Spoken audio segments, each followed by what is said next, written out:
ታላቁ የዘመናችን የታሪክ አመጽ ነው ተብሏል። ይዘው ከተነሳው በተለይ ታሪክን ልትቀይረው የማትችለው የእግዚአብሔርን ቃል በሌላ እንዲህ ሊሆን ይችላል የማትለው የእግዚአብሔር ቃል ብቻ ነው።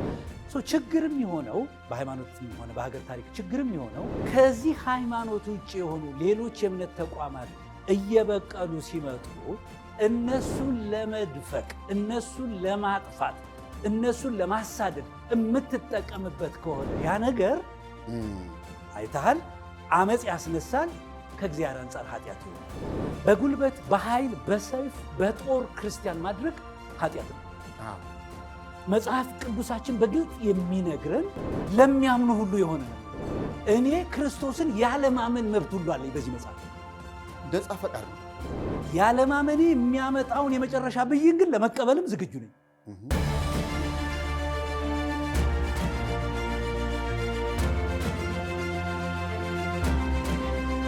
የተወደዳችሁ የክርስቶስ ቤተሰቦች፣ ተወዳጆች እንግዶቻችን፣ አድማጮቻችን በዩቲዩብ፣ በቲክቶክ፣ በቴሌግራም፣ በፌስቡክ እና በሌሎችም በመልእክቶቻችን በሚለቀቁበት ሚዲያ ሁሉ የምትከታተሉ ወገኖቻችን እንደምን አላችሁ? እንደምን ሰነበታችሁ? ልዑል አምላካችን እግዚአብሔር የተባረከ ይሁን። ዛሬ ደግሞ እንግዲህ አንድ ሀሳብ ይዘን ወደ እናንተ መጥተናል። ለብዙዎቻችን ምክር ትምህርት ይሆናል። እንደገና ደግሞ ነገሮችን እንደገና እንድናጤናቸው እንድናስተውላቸው የሚያደርግ ሀሳብም ነው። ስለዚህ ታሪክንም በአግባቡ ለማወቅ ለመገንዘብ፣ እውነትንም ደግሞ ላለመጣስ እስቲ እንደገና በአንድ በኩል ብዙ የሚባልለት በተቃውሞ በእኛ በኩል ደግሞ ያንን ተቃውሞ ደግሞ የምንቃወምበት መልእክት ነው ዛሬ ይዘን ወደ እናንተ የመጣ ነው። ታሪኩ እንግዳ አይደለም። ብዙ ዘመናትን ያስቆጠረ በውጭ ዓለም በሀገር ውስጥ እያነጋገረ ያለ በቤተ እምነት አባቶች ዘንድ ግን ብዙ ትኩረት ደግሞ ያልተሰጠው ከነሱ በታች ያለው ማህበረሰብ የሚወዛገብበትና ብዙ እየተነጋገረበት ያለ ነገር ነው። እስቲ እኛም በበኩላችን እንደ ተሐድሶ ይህ ነገር ምንድን ነው? እንደገና እስቲ እንፈትሸው። ምንድን ነው ትኩሳቱ እንደገና አገርሽቷል የሚል ሀሳብ ይዘን መተናልና እስቲ በዚህ ጉዳይ ላይ ከመምህር ጌታቸው ጋራ ነው ዛሬ ወደ እናንተ የመጣ ነው። መምህር ጌታቸው እንኳን ደህና መጣ። እንኳን ደህና ቆየህ መምህር ጌታ ጽጌ። ሰላም አለሁ። እንዴት ነህ? እግዚአብሔር የተመሰገነ ይሁን። ክብር ለአምላካችን ለእግዚአብሔር ይሁን። እንደሚታወቀው ብዙ መጻሕፍቶች ተጽፈዋል። የተለያዩ ወንድሞች በተቃውሞም በድጋፍም የጻፉት ታሪክ አለ። ቆየት ብሎም ደግሞ በውግዘት በቅጣት በብዙ መከራ የተፈተሸ የታየ ታሪክ ነው። የእነ አባ እስጢፋኖስ ታሪክ ነው ታሪኩ። አባ እስጢፋኖስና ተከታዮቻቸው፣ እሳቸው አባ እስጢፋኖስ ይባላሉ። ተከታዮቻቸው ደግሞ ደቂቀ እስጢፋ ይባላሉ። ደቀ መዛሙርት እንደሚባሉት የጌታ ሐዋርያት ልክ የአባ እስጢፋኖስም ተከታዮች ደግሞ ደቂቀ እስጢፋኖስ ይባላሉ። ደቂቀ እስጢፋ ከፊለ ስም ነው። እስጢፋኖስ የሚለው ተከፍሎ ነው። እሱን ወደ ውስጥ እንመጣበታለን። እስጢፋ ማለት የሰይጣን ስም ነው በሌላ ቋንቋ ተብሎ ሰምተናል። እንደው በጥላቻ እንደው የገነነ ንግግር ይሆን ወይስ እውነት እንደዚያ ነው የሚልም ጥርጣሬ አድሮብኛል። እኔ እስከተረዳሁት ድረስ ግን ደቂቀ እስጢፋ የሚለው ስም ከፊለ ስም እንደሆነ ነው እኔ የማውቀው። እሱንን ደግሞ እስቲ በወቅቱ ሰይጣን ለማለት ፈልገው ያወጡለት ስም እንደሆነ እስቲ እናያለን፣ እናጠናለን። አንተም የደረስክበት ነገር ካለ ትነግረኛለህ። ዶክተር መስከረም ለችሳ እንግዲህ አሁን ላይ በሚዲያ በጣም የታወቀች ዶክተር ናት። እኔ አንቺ ልበል ይቅርታ። እንግዲህ ምናልባት በሀገራችን አንቱ ማለት የተለመደ ነው። ግን እንዲያው ከእድሜም አንጻር እንበለው ከቤተሰብነት አንጻር የምንበለው እንዲያው አለ አይደል ለመግባባት ለመቀራረብ የሚያህል እንበለው እኔ አንቺ የሚለውን እጠቀማለሁ። አልፎ አልፎ ከልምድም አንቱ ልል እችላለሁ። አትዘባርቅ የሚለኝ ሰው ካለ ከወዲሁ ይቅርታ ጠይቃለሁ። እና እስቲ እኔ ፓርት ዋንን አይተናል። በዚህ ጉዳይ ከመግባታችን በፊት እስቲ እንየው ተባብለን አይተናልና የታሪክ አመጽ በኢትዮጵያ ላይ የተደረገ የታሪክ አመፅ የሚል ርዕስ ይዛ ነው ዶክተር መስከረም የመጣችውና የታሪክ አመፅ ምናልባት የዚያን ጊዜውም ሊሆን ይችላል ርዕሱ አባ እስጢፋኖስ ያደረገው የታሪክ አመፅ ብለን ልንወስደው እንችላለን። አሁን ላይ የተነሳው ትውልድ እሳቸውን ደግፎ የተነሳው ደግሞ አሁንም ታሪክን በመድገም እየበደለ በታሪክ ላይ አመፅ እየሰራን ተብሎ ሊተረጎም ይችል ይሆናል። እስቲ የታሪክ አመፅ የሚለውን የዶክተር መስከረምን ሐሳብ ትደግፈዋለህ ወይስ ትቃወመዋለህ? በመጀመሪያ መርጌታ ጽጌ አንተም እንዳልከው እኔ እንግዲህ የእድሜ ጉዳይ አይደለም አንቱታ የእድሜያቸውንም ጉዳይ አይደለም። እኔ ዶክተር መስከረምን በትምህርታቸው፣ በሴትነት በእናትነታቸው፣ በኢትዮጵያዊነታቸው በተለይ ለቤተ ክርስቲያን እና ለሃይማኖት ባላቸው ቅናት እንግዲህ ትክክል ነው ትክክል አይደለም የሚለውን ትቸው በዚህ ትጋታቸው እኔ የማደንቃቸው ናቸው። ዶክተር ድረስ የደረሱ እህት ናቸው። በዚህ በኩል በጣም አደንቃቸው። ሁልጊዜ ብዙ ጉዳያቸውን እከታተላለሁ። ብዙ ትምህርታቸውን መልእክታቸውን እከታተላለሁ።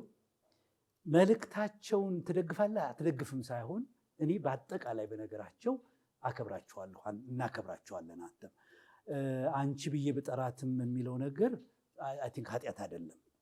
ከእድሜ አንጻር እህቴ አንቺ ብሎ መጥራት የተለመደ ነው በሀገራችን እና ችግር የለውም ልል ፈልጌ ነው አንተ ቅድም ባልከው ነገር ላይ እና አድማጭ ተመልካቾቻችንም ዶክተር መስከረም ለቺሳን በትልቅ አክብሮት እያነሳን ነው የምንጨዋወተው። የምንነጋገረው ከሀሳባቸው ጋር ነው፣ ከጽሁፋቸው ከንግግራቸው ጋር ነው መነጋገር ያለብን እንጂ እሳቸው ጋር ማለት በስብዕናቸው አይደለም ማለት ፈልጌ ነው። እኔም አይቼዋለሁ። 1 2 3 ክፍሎችን የእሳቸውን ለማየት ሞክሬያለሁ። በተለይ ክፍል 1ን ለዛሬም ጭውውታችን እናነሳዋለን ብለን ስላልን በሚገባ ለማየት ሞክሬያለሁ እና የሚጀምሩት በእንዲህ አይነት ኃይለ ቃል ነው የጀመሩት እና ደቂቀ እስጢፋኖስ ይሉና የዚያን ዘመን አይደለም ያሉት የዘመናችን የታሪክ አመፅ ነው የሚለው። ስለዚህ ሐሳባቸው ምናልባት እስጢፋኖሳውያን እና እስጢፋኖስ የሉም የነሱን ሐሳብ የሚከተሉ ወይም እነሱን በጥሩ ጎን የሚያነሱ ሰዎች አሉ። ያ ጥሩ ነው ብለው የሚናገሩት አሁንም የታሪክ አመፅ እያደረጉ ነው የሚል አንድምታ ይመስለኛል። ምክንያቱም እኛ ኢትዮጵያን የምንታወቅባቸው ብለው 3 ነገሮች ገልጠው ነበር አይታቸው እንደሆነ። የመጀመሪያው እግዚአብሔርን እያመለኩ እያገለገሉ መኖር የኢትዮጵያውያን ሊቃውንት አባቶች መመሪያ ነው ይላሉ። በመላው ለኢትዮጵያውያን ይላሉ፣ ነገስታትንም ጨምሮ ማለት ነው።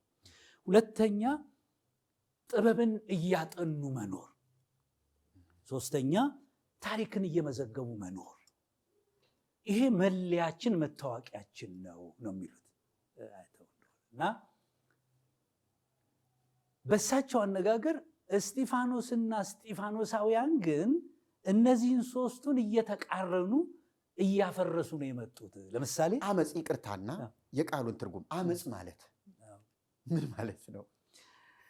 እንግዲህ አመፅ የምንለው መርጌታ ጽጌ በአንድ ነገር ላይ መነሳት ነው።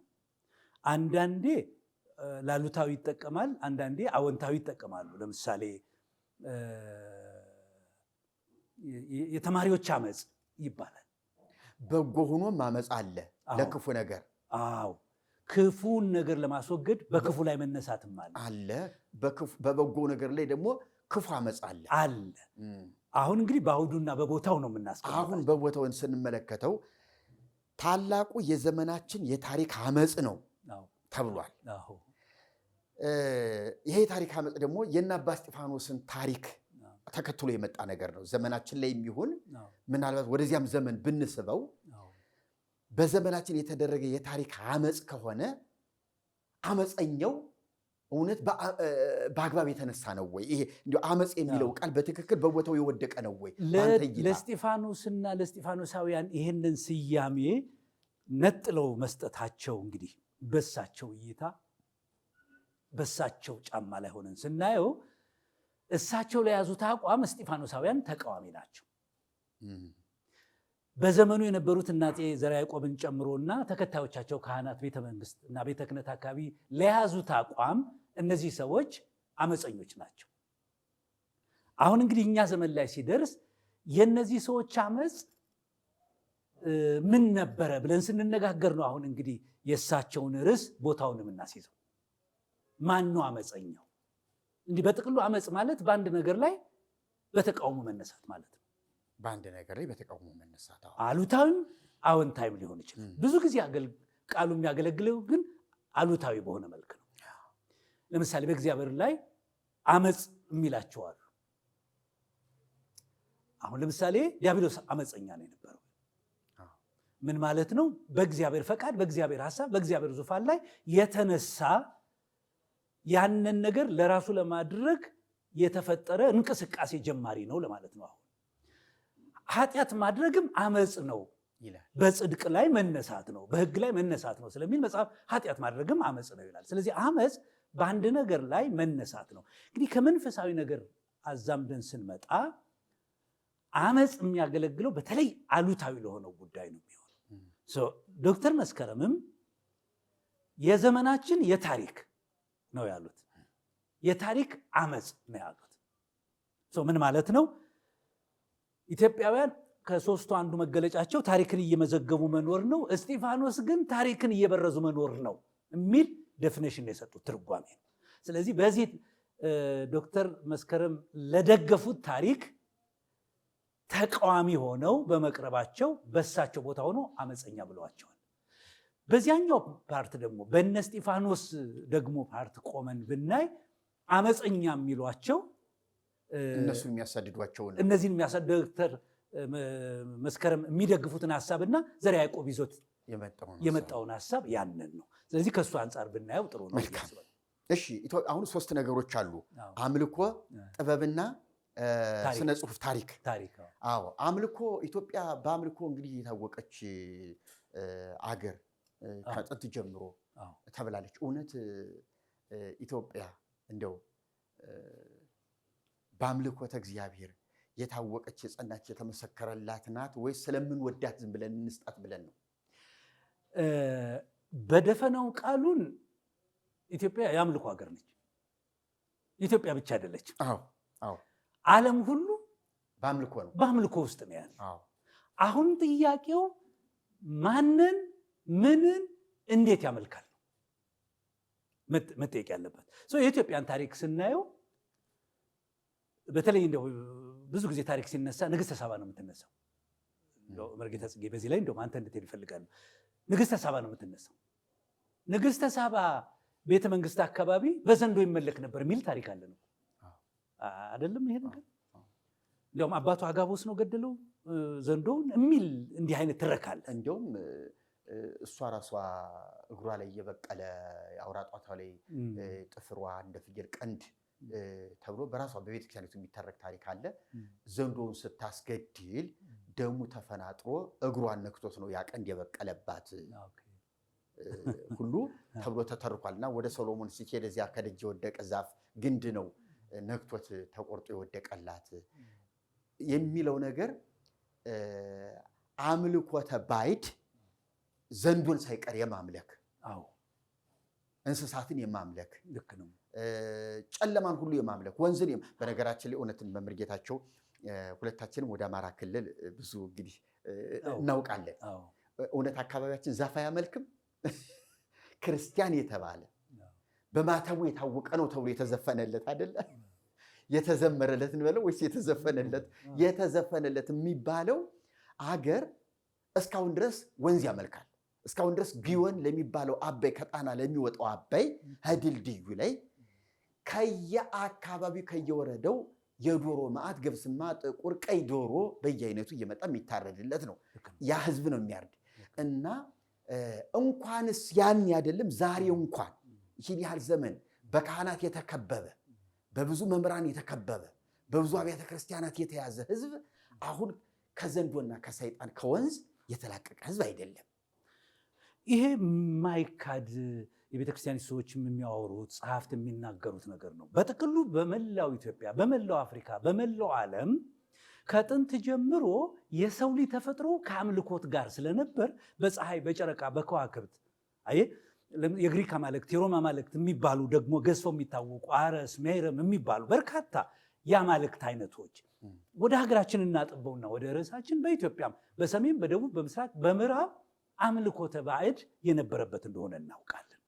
ባህላዊ ሃይማኖቶች ይባላል እኮ በቆጠራ ጊዜ በኢትዮጵያ ስታቲስቲክስ እንትን እኮ በባህላዊ እምነቶች ተብሎ የሚመዘገባል የሆነ ፐርሰንት የተሰጠው።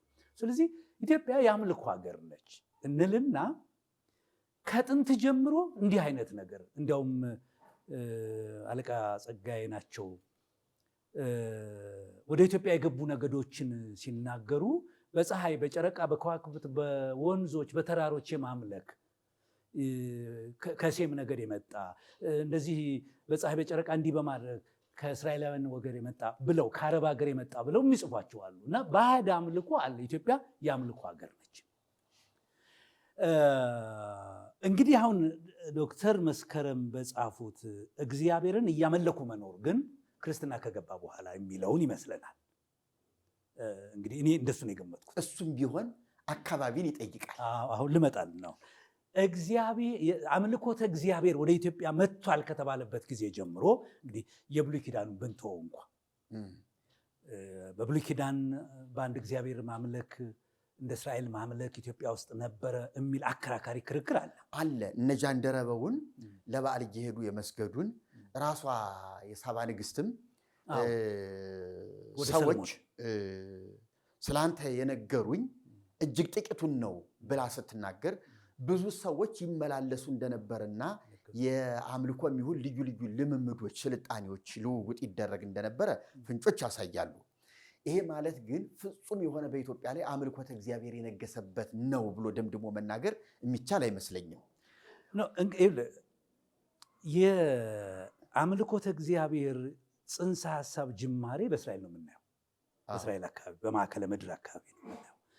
ከእስራኤል መመስረት በፊትም እግዚአብሔርን የማምለክ በሕገ ልቦና ነበረ ብለን ነው የምናምነው።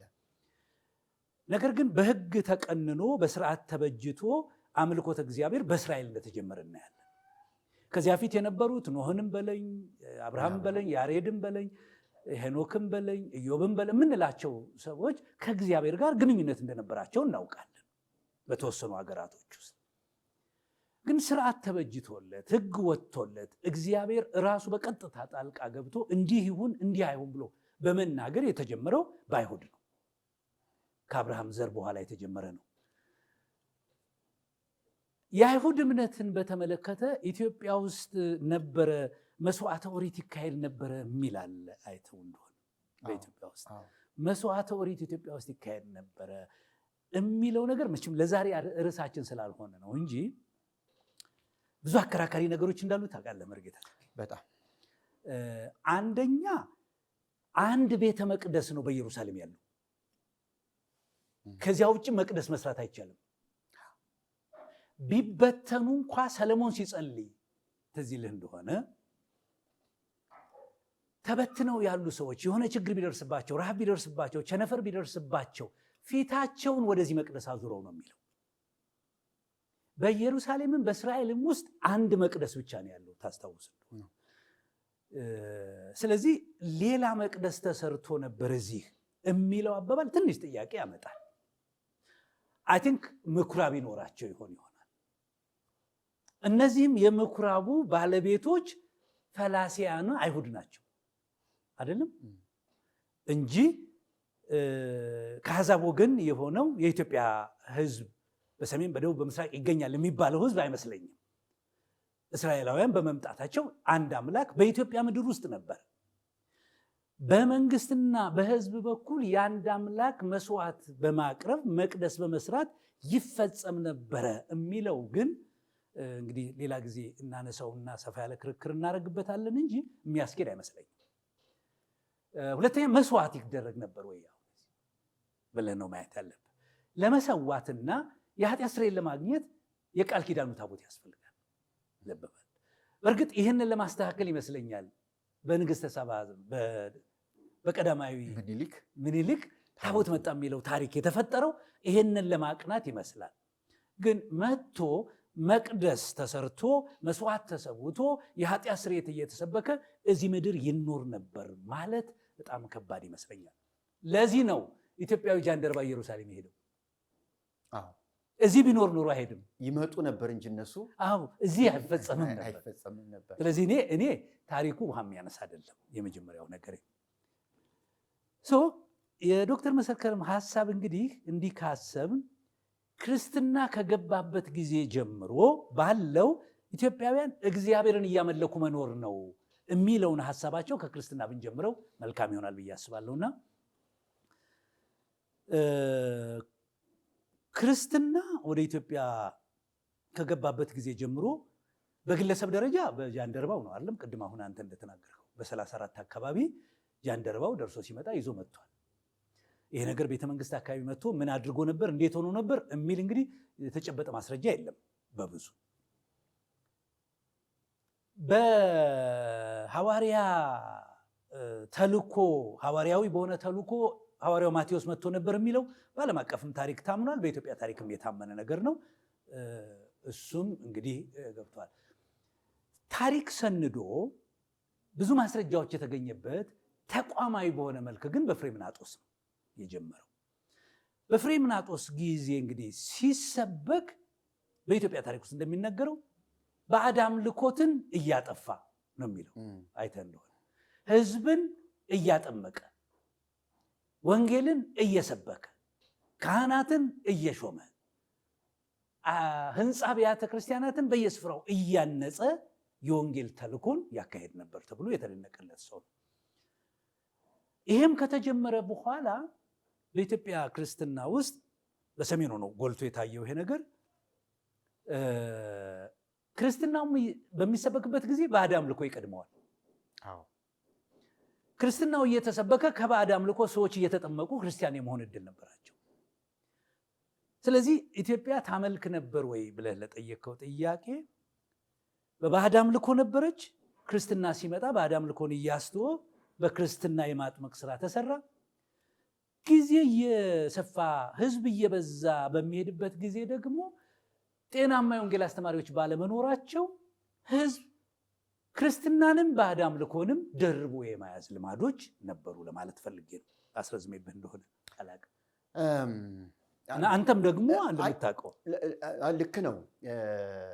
በኢትዮጵያ አሁን ብዙ ኢትዮጵያውያን ታሪክ ጸሐፊዎች እውነት ለመናገር ራሷ ዶክተር መስከረምም እነ አባ ተስፋ ስላሴ ሞገስ ነው ማን ነው እሱ ታሪክ እንደዚህ የጠቀሰችው ሰው አለ። ይሄ ሰውዬ ማርቆስ ኢትዮጵያዊ ነው፣ የይሁዳ አንበሳ ኢየሱስ ክርስቶስ መድኃኔዓለም ነው ብሎ በጻፈው በመጀመሪያ መጽሐፉ ላይ እውነት ለመናገር ይሄን ሰውዬ እኔ ለምን እንደ ማስረጃም በጠቅሰው ሰው ሊሆን አይችልም። ምክንያቱም መጽሐፉ አስደንጋጭ ነው። የማይታመን የማይታሰብ ሊሆን የማይችል ነገር ነው እዚያ መጽሐፍ ላይ የተቀመጠው። እኔ ታምረ ማርያም ብዬ በአዘጋጀሁት መጽሐፌ ላይም የተወሰነ ለማስገባት ሞክሬያለሁ። እንዲህ አይነት መጽሐፍቶች ለዋቢነት ይጠቀሳሉ ወይ ነው አሁን እኔ ለተመልካቾቻችንም እንደ አለቃ እያሌው ይሁኑ እነ ሉሌ መላኩም ይሁኑ ይጠቀሱ፣ ሌሎችም የታሪክ ጸሐፊዎች ይጠቀሱ፣ የታሪክ ሰዎች ምሁራን ናቸው እንበል። ግን እነሱም ቢሆን ፈርተው የሚተዉት አጋነው የሚጽፉት ነገር እንዳለ እኔም አንዱ ተማሪያቸው ነኝ ያውቃለሁ። እነ ተስፋ ሞገስ ነው ምናምን ስሙ ጠፈኛ አባ ተስፋ የተባሉ ሰውዬ ግን መጽሐፋቸው ላይ ስለ ቅዱሳን መላእክትና ወደ ምድር ወርደው ዋሻ ሲቆፍሩ ሲፈለፍሉ ካታኮምብ ይሄ ዋሻ ከዚህ ግብፅ የሚደርስ ከዚህ ኢየሩሳሌም የሚደርስ ስንትና ስንት ምናምን 100,000 ህዝብ የሚያስቀምጥ ዋሻ ከአፋር ክልል ጀምሮ ይሄ ሚሊን ዱፍቲን ምናምንን እስከ ኤርትራ አካባቢ በጣም ውስጥ ለውስጥ ዋሻ ስር ለስር መላእክት ያዘጋጁት በሩፋኤል የተዘጋጀ እንዲሁም አንዳንዱ በሳጥናኤል የተዘጋጀ በሳጥናኤል የተዘጋጁ ዋሻዎች ተብሎ የተቀመጠ ታሪክ አለ። ይሄ ብቻ አይደለም። መላእክት ከእሳትና ከነፋስ ስለተፈጠሩ በአየር ላይ ሲቆዩ የማቃጠል ስሜት ይሄ እሳታዊ ባህሪያቸው እየሞቀባቸው ሲቃጠሉ ወደ ምድር ወርደው ነው ቀዝቀዝ ብለው የሚሄዱት። አንዳንዶቹ መላእክቶችም ወደ ምድር መጥተው ትኩስ ሬሳ አሽትተው ነው ታድሰው የሚሄዱት ብለው የጻፉ ሰው ናቸው። እና እውነት ለመናገር እኔ እኒህን ሰውዬ ሂጄ ነበረ ቤታቸው እዚህ ቱሪስት ሆቴል ፊት ለፊት ካለ የቤተክርስቲያኒቱ ህንፃ ከነማ መድኃኒት ቤት አለ እዚያ ታስታውሳለህ? ከእሱ ህንፃ የቤተክርስቲያኒቱ ህንፃ ነው። ልማት ኮሚሽን ነው። አዎ። እና ሰንበት ትምህርት ማደራጃ መምሪያም ነበር ድሮ። እዚያ ህንፃ ነው ቤታቸው፣ መኖሪያ ቤታቸው። እዚያ አንድ ክፍል አለ የሳቸው። ከዚያ ሂደን አነጋግረናቸዋል። እኛና አንድ ወንድም የሚገርም ነገር አሁንም ይኸው ናቸው። 12 ሐዋርያት ኢትዮጵያውያን ናቸው ነው ያሉ። መልከ ጼዴቅ ኢትዮጵያዊ ነው ያሉ። ልክ ነው። እዚያ መጽሐፍ ላይ እኔ ካስፈለገ በሚቀጥለው ውይይታችን ድጋሚ ካስቀመጠ እንዳለ ኢትዮጵያውያን ናቸው። ልክ ነው። እና እስራኤል የምትባል ሀገር እንደው የተረሳትና የሌለች እንደው ሌላ ኢትዮጵያ እግዚአብሔር ሌላ እስራኤል አድርጎ የፈጠራት አስመሰለው ያቀረቡትና እኒህን ሰውዬ እንደ ዋቢ መጥቀስ እኔ ያሳፍራል ባይኔ በኔ በኩል አይጠቀስም እንዲህ አይነት ነገር። ልክ ነው። እንግዲህ ታሪክን በተመለከተ መርጌታ ጽጌ አሁን ምን ይላሉ መሰል አንዳንድ ተለቅ ያሉ ሰዎች ታሪክና ወጥ እንደየቤቱ ነው ይላሉ። አሁን በቤታችን አንድ እንጀራ ከገበያ ተገዛና ወጥ ግን ከየግላችን ነው አይተን ከቤታችን ነው አይደል?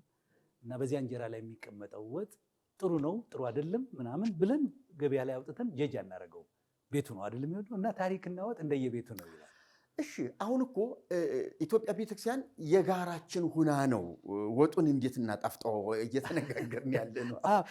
ምን ለማለት ፈልጌ ነው፣ በኢትዮጵያ ውስጥ ታሪክን የጻፉ ነገር ሃይማኖትን የሰበኩ ያስተማሩ፣ ፖለቲካን ሀገርን ጉዳይ በተመለከተ የጻፉ የተናገሩ በርካታ ሰዎች አሉ በሀገራችን ውስጥ። አዩበት በሚባለው አንግል አዩበት በሚባለው ሁኔታ ታሪክን ይጽፉና ያስቀምጡታል። ለምሳሌ አሁን የሀገራችንን የፖለቲካ ምስቅልቅል ስታየው የሰሜን ታሪክ ለደቡቡ ራስ ምታት ይሆናል፣ የደቡብ ታሪክ ለሰሜኑ ራስ ምታት ይሆናል፣ የምስራቁ ለምዕራቡ፣ የምዕራቡ ለምስራቁ፣ አራቱም አቅጣጫዎች የመገፋፋት ታሪክ እንመለከታለን። እኔ እንደውም እኮ አሁን ምክክር ምናምን የሚባለው አንዱ እኮ የታሪክ ፍሰት መገፋፋት አይደለም? አዎ፣ መቀባበል አቅቶናል። መቀባበል አቅቶን ነው። በሃይማኖትም እንደዚህ ነው። ይሄ በኢትዮጵያ ብቻ የመጣ አይደለም እኮ በዓለም አቀፍ ደረጃ ጭምር የሃይማኖት፣ የታሪክ፣ የኢኮኖሚ፣ የፖለቲካ፣ የመልክዓ ምድር የታሪክ ፍሰቶች ብዙ ግጭቶችን አምጥተው የብዙ ሰው ህይወት ጨርሷል። ይኸውልህ መምህር ጌታቸው አሁን ዶክተር መስከረም እንደዚህ ዘላ መሀል ላይ የገባችበት እኔ እይታ በራሴ ሳየው ሙሉውን የኢትዮጵያን ቤተክርስቲያን ታሪክ በአዋቂነት በሊቅነት በተንታኝነት እንደዚህ መሀል ገብታ ስትናገር የምታያት ምናልባትም የዚያንም ታሪክ የዚያንም ጽሁፍ አይታለች። አሁን በአስታራቂነት መንፈስ ይሁን እሷ ወደ ወገነችበት መንገድ በመሄድ ታሪኩን ሰብስባ የራሷ ቅኝት አድርገዋለች። አይደለ? የራሷ ቅኝት አድርገዋለች። አሁን ያስኬዳል ወይ ነገሩ? አሁን አምልኮተ እግዚአብሔር አሁን የተነሳ ነው። አምልኮተ እግዚአብሔር በኢትዮጵያ አንዳንዶቹ እኮ ገና ከአዳም ጀምሮ ኦርቶዶክስ ማለት አንዲት ማለት ነው፣ ቀጥተኛ ማለት ናት። ይህችም ከመጀመሪያ ጀምሮ በመላእክት ከተማ የነበረች ናት ብለው ሁሉ የጻፉ አሉ። በእኛ ዘመንም ያሉት እኮ አዳምም ተዋህዶ ነው የሚያምነው፣ ከብቶችም እንስሶችም ተዋህዶ ናቸው፣ መላእክት የተዋህዶ ቤተክርስቲያን አባላት ናቸው። ቋንቋው ሁሉ ኢትዮጵያዊ ነው፣ ግዕዝ ነው። እግዚአብሔር የሚናገረው በግዕዝ ነው፣ መላእክት የሚያመሰግኑት በግዕዝ ነው የሚሉ ትረካዎች። አሁን ይሄን ስትመለከተው እውነት ለመናገር ሁሉን ነገር እኔ ልዋጠው፣ እኔ ልብለው፣ እኔ ላላምጠው አይነት ነገር ካልሆነ በስተቀር መሳቂያ የሚያደርግ ነው፣ የሚያሳፍር ነው። አሁን ወደ ዶክተር ልምጣና ይህንን አምልኮተ እግዚአብሔር በቅንነት መንፈስ ኢትዮጵያ ያልሆነችውን ሆነች ባንል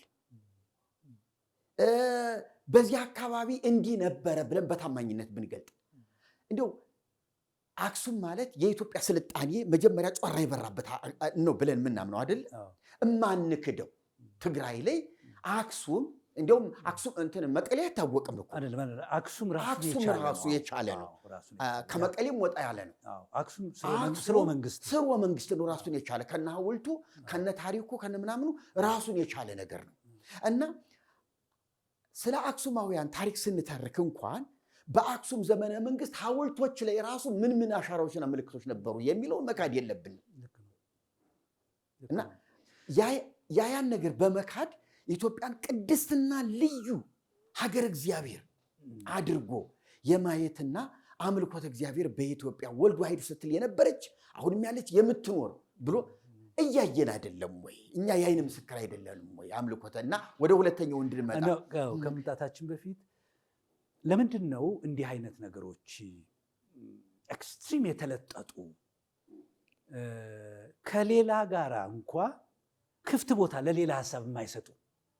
ለምሳሌ ይዘው ከተነሳው በተለይ ታሪክን ልትቀይረው የማትችለው የእግዚአብሔርን ቃል ነው።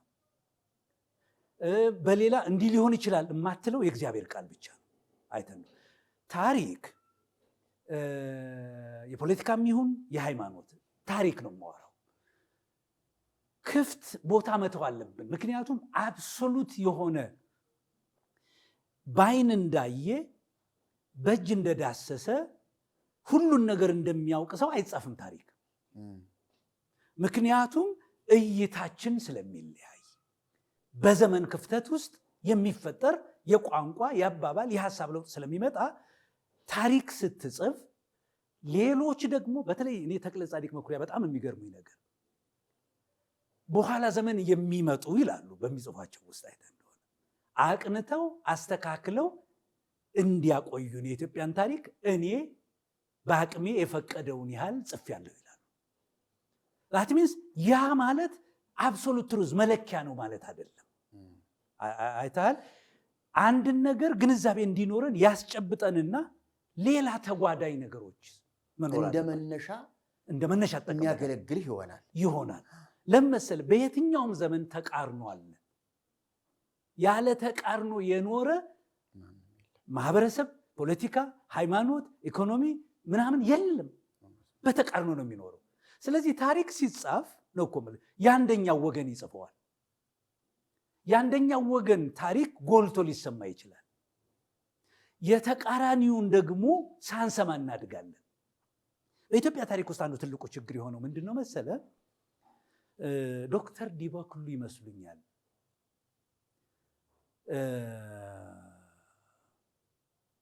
ኖ ወይም ዘውዴ ገብረስላሴ ደጃዝማች ከሁለት አንዱ ናቸው። ይቅርታ የምጠይቀው ምን ይላሉ?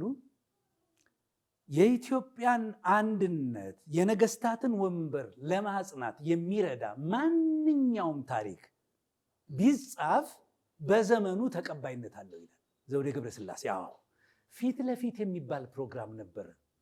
ልክ ነው። ቴሌቪዥን ላይ በኢትዮጵያ ቴሌቪዥን ስለ ታቦተ ጽዮን የተናገሩ ናቸው። በጣም ጥሩ። ምንድን ነው የሚሉት እሳቸው?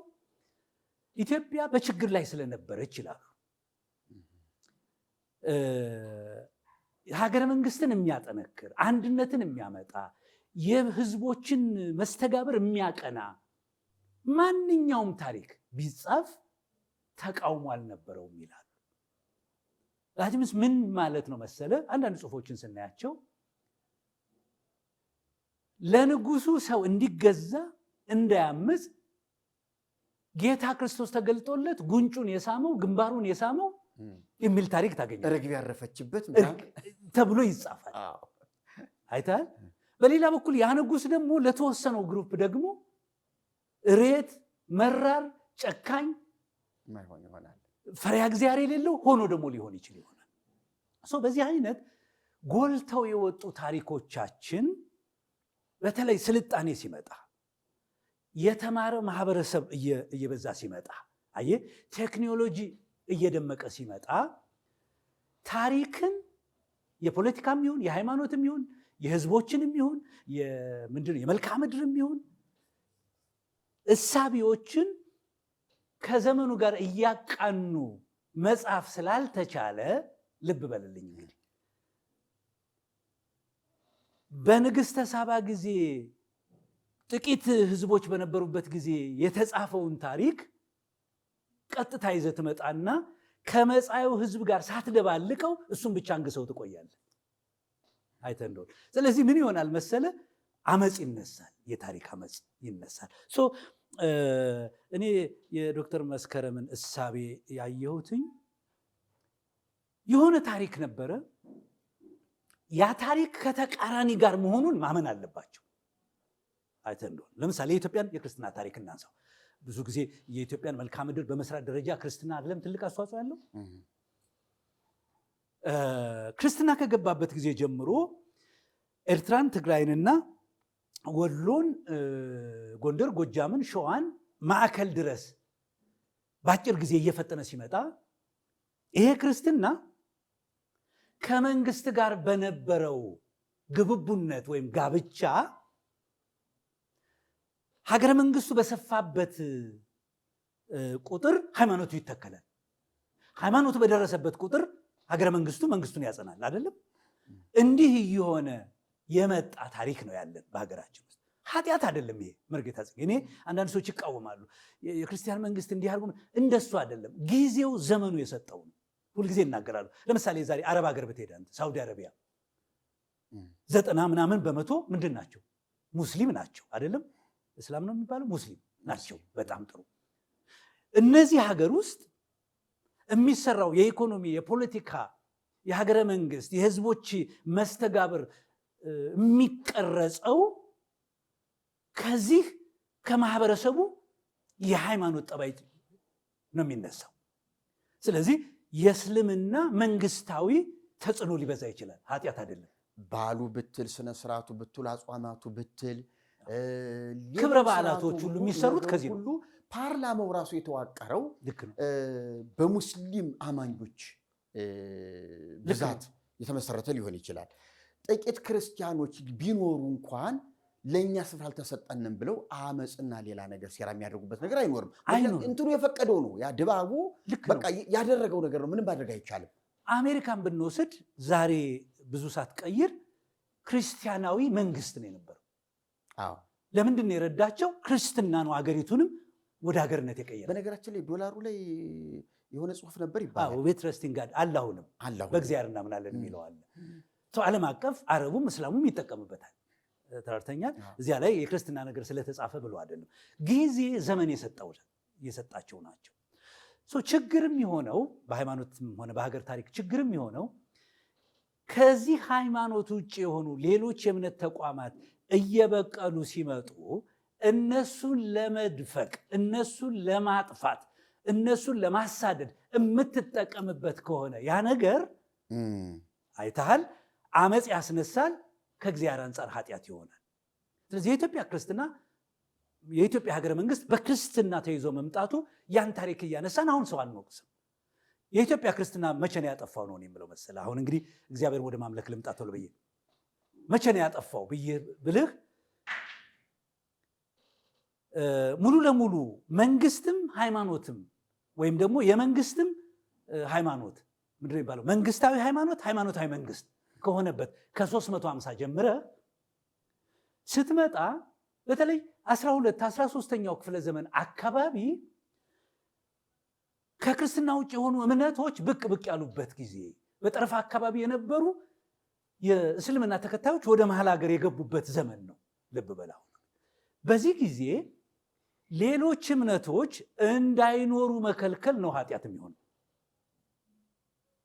ተረድተኝ። ቁጥራቸው ትንሽ ሊሆን ይችላል። እንደሌላው በዓለም እንደታየው በመግደል በማሳደድ ማጥፋት ወንጀልም ኃጢአትም ይሆናል። ይሄ ነው እንግዲህ ዛሬ አገሪቱ ውስጥ አሁን ያለውን ችግር ከፈጠረብን አንዱ ብዬ የምለው። እኔ ታሪክን በተመለከተ ቤተክርስቲያን የሳተችው ወይም የኢትዮጵያ የፖለቲካም ሆነ የሃይማኖት ሰዎች የሳቱት ሌላ እምነት እየበቀለ ሲመጣ እስልምና እየተስፋፋ መጣ በአጭር ጊዜ ውስጥ አይተው። በነገራችን ላይ ልክ ነህ። አሁን ኢትዮጵያ ላይ አንድ ግንዛቤም እየጎደለ የመጣው ምናልባት የፖለቲካው አካሄድም ይህን ትኩረት ሰጥቶት የራሱ ስራ እየበዛበት ትኩረት አልሰጠው ይሆናል። የቤተ ክርስቲያን ምሁራንም በዚህ ጉዳይ ላይ ተሳትፏቸው ደካማ መስሎ ይታያል። የዩኒቨርሲቲ ምሁራንም ይህን ነገር እንደው ሰው መድበውለት የጥናት ሰው ወይም ደግሞ የውይይት ፕሮግራም ተደርጎለት አይታይም። ልክ የበቀል ወደኋላ ያለውን ያልነበሩበትን ለምሳሌ ኦርቶዶክስ ለረጅም ዓመት ቤተመንግስቱን ቤተ ክህነቱን አብራ በመስራት የቆየችበት ጊዜ ይሆንና ያንን ታሪክ የመበቀል የአመፅ ስራ ለመስራት ዛሬ የሚነሱ ሰዎች ታያለ። ይሄ ነው እንግዲህ አሁን ስህተት የምለው እኔ ሁለት ስህተት። አንደኛ ለምሳሌ የኢትዮጵያ ቤተክርስቲያን ቀቢም ቤተመንግስት ተቀቢ ሆነው አንጋሽ ነጋሽ ሆነው የኖሩበት ታሪክ አለ። ይሄ ታሪክ ኃጢአት አይደለም ባይነኝ እኔ። እንዴት ይሆናል? ይሄ ታሪክ ጊዜው ዘመኑ የሰጣቸው ነው። ኃጢአት የሚሆነው ያንን ነገር አሁን ላስቀጥል ሲል። ሁለተኛው እሱ ነው። የመጀመሪያው ኃጢአት የሌላ እምነት ተከታዮች ያለ ፈቃዳቸው ወደ ክርስትና ለማምጣት የተደረጉ መንገዶች ልክ አይደሉም። ልብ በል። ክርስትና ተሰብኮ በነገራችን ላይ እኔ አንዱ በጣም ደስ የሚለኝ ክርስትናን በተመለከተ በጉልበት በኃይል በሰይፍ በጦር ክርስቲያን ማድረግ ኃጢአት ነው። መጽሐፍ ቅዱሳችን በግልጥ የሚነግረን ለሚያምኑ ሁሉ የሆነ ነው የሚለው። እኔ ክርስቶስን ያለማመን መብት ሁሉ አለኝ በዚህ መጽሐፍ። ነፃ ፈቃድ ነው።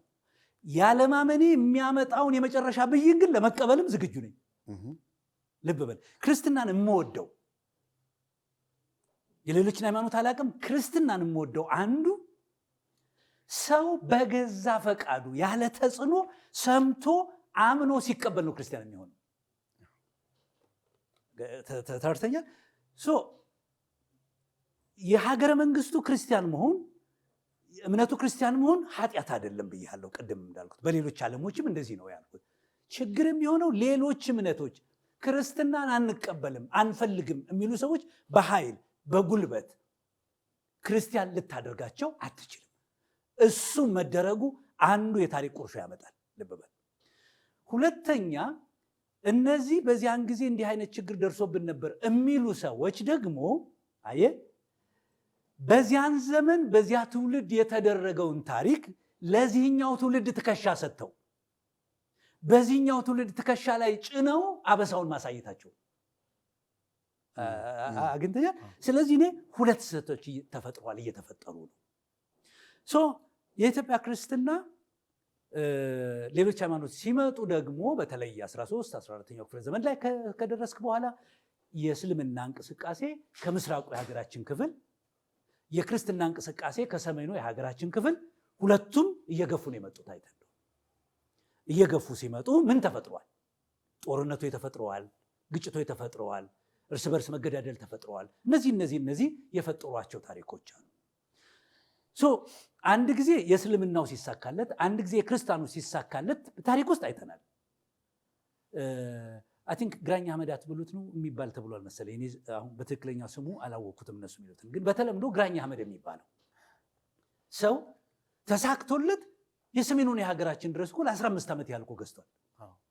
በጦር አሸንፎ እስላም የሚያደርገውን እስላም አድርጎ እንደውም ብፁዕ አቡነ ጎርጎሪዎስ በጻፉት የኢትዮጵያ ታሪክ በሚለው መጽሐፋቸው ውስጥ ግራኝ በነገሰ ጊዜ ወይም ግራኝ በተነሳ ጊዜ ክርስቲያን የነበረው ከ11 እጅ ነው ብለዋል። ይህንን አንብበው እንደሰምተው ከ11 ነበር ይላሉ። ምን ማለት ነው? 10 ሚሊዮን ቢሆን ያን ጊዜ ህዝቡ 9 ሚሊዮኑ ሰልሞ ነበር ማለት ነው። በእርግጥ አጭር ዓመት ስለነበር በትምህርት አላሳለሙት ሊሆን ይችላል፣ በጦር በማሸነፍ ሊሆን ይችላል። የክርስትናውም ደግሞ ሲያሸንፍ የክርስትናው ታሪክ ጎልቶ እንዲጻፍ ያንን አጠፋ ለመመለስ የሚነሳበት ጊዜም ሊሆን ይችላል የሚነሳለ።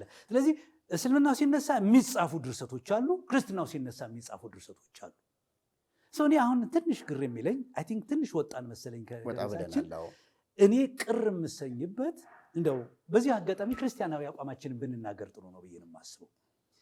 እንዲህ አይነት ትርክቶች፣ እንዲህ አይነት ታሪኮች ቤተ ክርስቲያንም ሆነ መስጊድ ቁጭ ብለው አሁን የበላይነትን ለማግኘት ታሪክ እየጨመሩ ድርሰት እየደረሱ እንዲነበርን እንዲነን የሚል ጦርነት ከመፍጠር ይልቅስ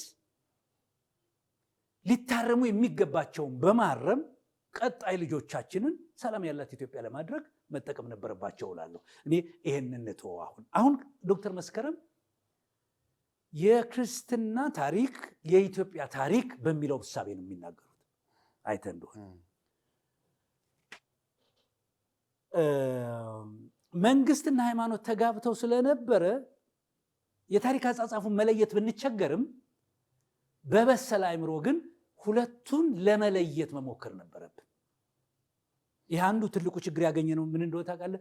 ተሐድሶ ተብለን ከቤተ ክርስቲያን ስንባረር ወንጀለኛ ተደርገን ስንታሰር፣ ስንያዝ፣ ስንሳደድ በተለይ አንድ ጊዜ ትዝ ይለኛል ተከሰን ስንቀርብ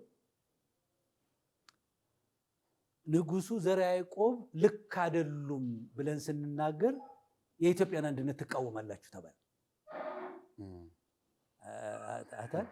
ምክንያቱም ታምረ ማርያምን የጻፉት እሳቸው ናቸው። ልክ አይደለም ብለን እኛም የምንናገረው ሃይማኖትን ነው። ግን ሃይማኖትና መንግስት አንድ ላይ ስለነበሩ ሃይማኖትን ስትጎትተው መንግስት ይነሳል፣ መንግስትን ስትነቀው ሃይማኖት ይነሳል። እንዲህ አይነቱ ነገር ለዛሬ ትርምሳችን ችግር የፈጠረ ነው ይመስለኝና ስለዚህ ዶክተሯ ይሄንን ነገር አለዩትም። ቤተ መንግስትን እንደ ቤተ መንግስት ጣልቃ ቢገባ እንኳን ጣልቃ ገብነቱን በትክክል ተችተው በማይመለከተው ቦታ ገብቶ ቆራጭና ፈላጭ ሆኖ እንደ ጳጳስ በጳጳስ ሲኖዶስ እንደ ንጉስ ደግሞ በንጉስ ወንበር ተቀምጦ አንድ ጊዜ የቀድሞ ክቡር ጠቅላይ ሚኒስትር መለስ ዜናዊ ተጠይቀው ፓርላማ ላይ የተናገሩት ነገር ነበረ። ኢህአዴግ እዚህ ቦታ በማይመለከተው ቦታ ይገኛል፣ እዚህ ደግሞ እንደ መሪ ደግሞ ፓርላማ ላይ ይመራል ተብለው ሲጠየቁ ከዚያ እንደ ህዝብ የህዝብ ኮፍያ አለን፣ ከዚህ ደግሞ እንደ መንግስት የመንግስት ኮፍያችን እናደርጋለን። ዘርዓ ያዕቆብ እንደ ጳጳስ የጳጳስ ኮፍያ። በነገራችን ላይ ታሪኩም ከምንኩስና ላይ የመጣ ስለሆነ የቤተ ክርስቲያን ጉዳይ ይስበዋል እና ነገሩ ሁሉ የሚመራው በቤተ ክርስቲያን ራሷ ዶክተሯም ኢየሱስ ክርስቶስ የተገለጠለት ቃል ኪዳን የተሰጠው ቅዱስ ንጉስ ብላ ልክ ለአንድ ጳጳስ ያልሆነ ነገር እንደሆነለት አድርጋ ነው የተናገረችውና ታሪኩን በጣም የበለጠ ደግሞ እሷ ደግሞ ጨፍልቀዋለች። እንደው ንጉስ ዘርዓ ያዕቆብ አንዴ የቤተ መንግስትን አንዴ የቤተ ክህነትን ቆብ እኮ አይደለም የሚያደርገው። እንደው አስተሳሰቡ አለቃ ጸጋዬ እንደው አባ ዋጼ ነው የሚሉት።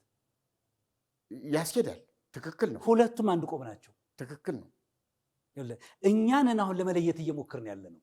አጼ ዘርዓ ያዕቆብ ሀገራዊ ግንባታ በማድረግ ዘመኑ በነበረው የፖለቲካ ሀሳቤ፣ የጦር ኃይል፣ የፍልስፍናቸው በሀገር ግንባታ ላይ የሰሩትን ጥሩ ነገር ፖለቲካ ይዘግባቸው ብለን ነው የምንለው። እዚያ ውስጥ መግባት የለብንም። እኛ ወደዚህ እንምጣና አጼ ዘርዓ ያዕቆብ ግን እኔ ሁለቱንም በአንድ ቆብ ያደረጉት ነው የሚመስለኛው። እና የዶክተር መስከረምም ሀሳብ ከዚህ ነው የምልህ መርጌታ ጽጌው ከዚህ ነው ያስለው። ስለዚህ እግዚአብሔርን ማምለክ ሲሉ እኮ ልብ በላው ነገስታትን ጨምረው ነው የሚናገሩት። አዎ እንዲሁ የአፄ ዘርዓ ያዕቆብን ግን ትንሽ እንመጣበታለን። እሱ ላይ በጣም የምንነጋገርበት ታምረ ማርያም ራሱ ያጻፈው ታምረ ማርያምም ታሪክ ስላለ ከታምረ ማርያም ውጭ ሌላ እንዲሁ ትክክለኛ ተጨባጭ ማስረጃም የዓይን ምስክርም የሚሆንን ያለ አይመስለኝም። ሌሎቹ ምናልባት አጥንተው ሰው ጠይቀው በዚያ ዙሮ ተሽከርክረው የጻፉት ሊሆን ይችላል። ታምረ ማርያም ግን ራሱ ያጻፈው ራሱም የደረሰው ድርሰት ሁሉ ስላለ ራሱ የሰጠበት ብይንም ስላለ ከዚያ ላይ ራሷ ዶክተሯ የማትክደው መጽሐፍ ስለሆነ ሌሎች የጻፉት አጭበርባሪዎች የጻፉት የማይባል መጽሐፍ ስለሆነ በዚያ መጽሐፍ እውነትን እንዳኛለን። አፄ ዘርዓ ያዕቆብ የደረሰው ድርሰትም አለ ተብሎ ስለሚታመን እዚያ ላይ እናየዋለን። እንዲያው አምልኮ እንግዲህ በኢትዮጵያ በጣም የተዘበራረቀና ይሄ ነው የሚባል ነገር የሌለበት እግዚአብሔር ብቻ ተመለከ ብለን ደፍረን የማንናገርበት የብሉይ ኪዳን ዘመን እንደነበረ ምንም ጥርጥር የለውም የታሪክ ሊቃውንት የቤተክርስቲያን ታሪክ ጸሐፊዎች አስቀምጠውልናል።